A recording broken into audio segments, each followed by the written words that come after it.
মকর সংক্রান্তির অনেক শুভেচ্ছা ও অভিনন্দন। তো আজ যেহেতু মকর সংক্রান্তি, তাই সকাল সকাল ঘুম থেকে উঠে এই যে দেখো উঠোনের মাঝখানে আমি মাটি দিয়ে এইভাবে সুন্দর করে ডিজাইন করে লেপে নিচ্ছি। এইরকমই নিয়ম, এরকম উঠোনের মাঝখানে সুন্দর করে লেপা হয় মাটি দিয়ে, তারপরে সেগুলোর মধ্যে ডিজাইন করা হয়। তো দেখো আমার ডিজাইনটা কেমন হয়েছে তোমরা অবশ্যই জানিও।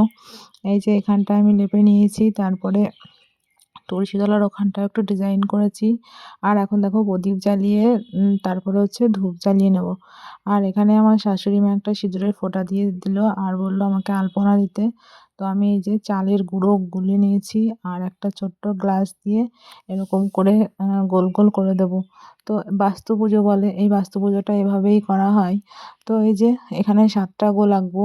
এগুলো কি বলো তো, 7টা কোনো কথা না, এগুলো হচ্ছে বিজোড়ে করতে হয়, মানে হয় 3টে, না হয় 5টা, না হয় 7টা। তো যেহেতু আমার ভেতরের জায়গাটা বড়, তাই আমি একটু 7টা বানিয়েছি আর বাইরের দিকগুলোকে এই যে 3টে করে দিচ্ছিলাম।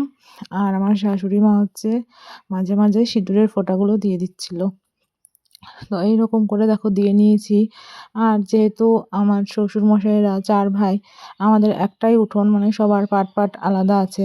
তো সবাই এই পুজোটা করছে, আমাদেরটা দেখায়, তারপরে তোমাদেরকে বাকিগুলোও দেখাবো। তো এই দেখো আমরা 2জন মিলে সমস্ত কিছু গুছিয়ে নিয়েছি, আর এখানে আমার শাশুড়ি মা পুজো দিয়ে নিচ্ছে।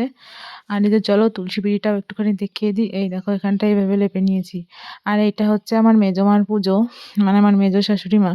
এই যে দেখো মেজমার ডিজাইনটা এরকম করেছে, আমি আবার চারদিকে 4টে পদ্ম ফুল মতো করে দিয়েছি। উম, এরপর চলো তোমাদেরকে নিয়ে যাই আর এক জায়গায়। এটা হচ্ছে ছোট মার পুজো। তো এইটা হচ্ছে আর একটা ডিজাইন, দেখো স্টার মতো বানিয়েছে। আর চলো কাছের থেকে দেখাই। এই যে এখানে পুজো করা কমপ্লিট হয়ে গেছে, যেহেতু সবাই ব্যস্ত, সবাই পুজো করে নিয়েছে।